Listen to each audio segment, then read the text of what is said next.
பேரறிவுக்கு இன்னொரு பேர் கருணை.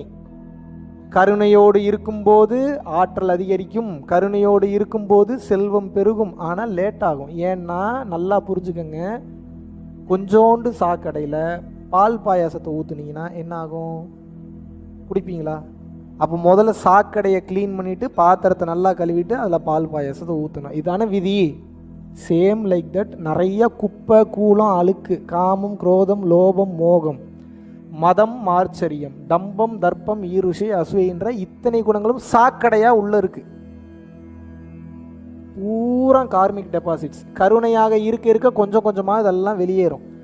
வெளியேறும்போது வலிக்கும், குத்தும், கொடையும், வேதனையாக இருக்கும், கஷ்டமாக இருக்கும். ஏன்னா பல ஜென்மமாக நீங்கள் அனுபவிக்க வேண்டியதை கருணையாக இருக்க சீக்கிரம் அனுபவிப்பீங்க. அப்போ தானே முடிக்க முடியும்.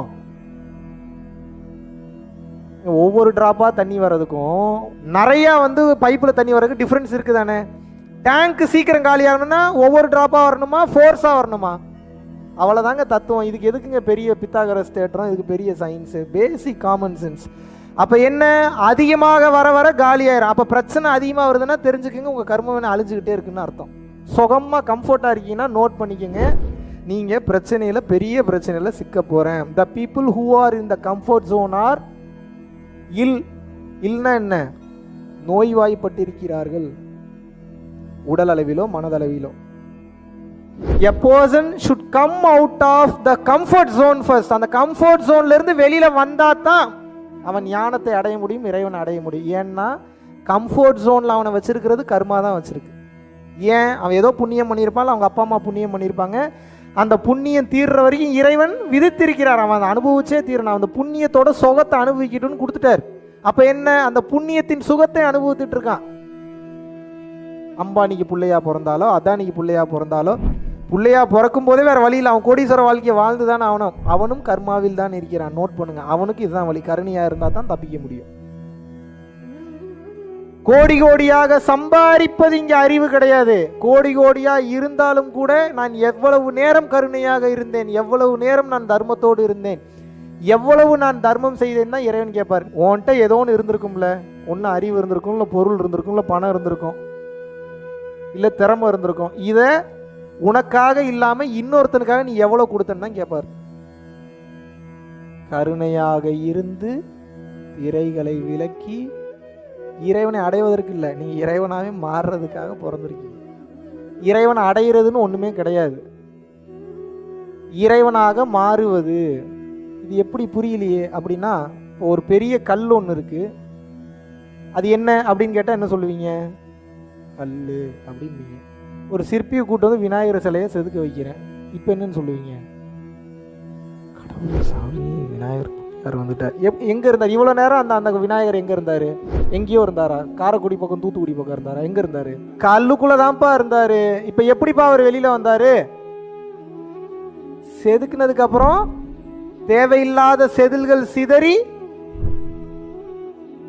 அந்த சிலை அழகான வடிவமானது வெளியே வந்துருச்சு.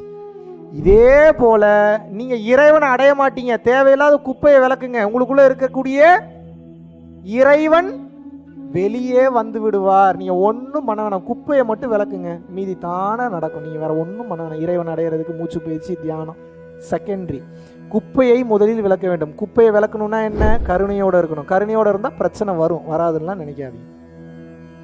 பிரச்சனை வந்தா தான் அதுக்கு அர்த்தம் என்னன்னா நீங்க சரியான பாதையில போறீங்கன்னு அர்த்தம். பிரச்சனையே இல்லாம போறீங்க அப்படின்னா, யாருக்கெல்லாம் பிரச்சனை அதிகமாக வருதோ நீங்க கன்ஃபார்ம் பண்ணிக்கலாம், நான் இறைவன் என்னை பார்த்துக்கிட்டே இருக்காருன்னு. சத்தியமான உண்மை. உங்களை கன்வின்ஸ் பண்ணலாம் சொல்லலை நான்.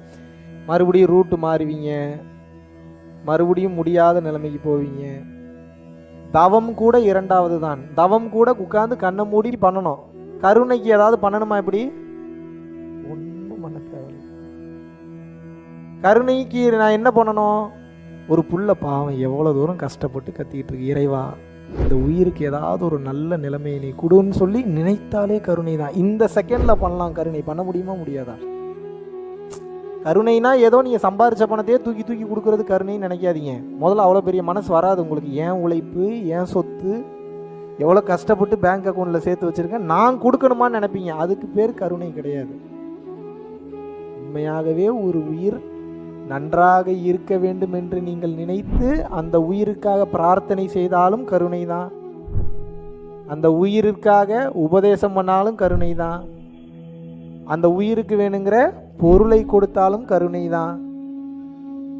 அந்த உயிருக்கு உண்டான எந்த ஒரு அறிவுரை கொடுத்தாலும் கருணை தான். அந்த உயிருக்கே தெரியாமல் அதோட பிரச்சனையை ஏதாவது உங்கள் இன்ஃப்ளூயன்ஸில் சார்ட் அவுட் பண்ணிங்கனாலும் கருணை தான்.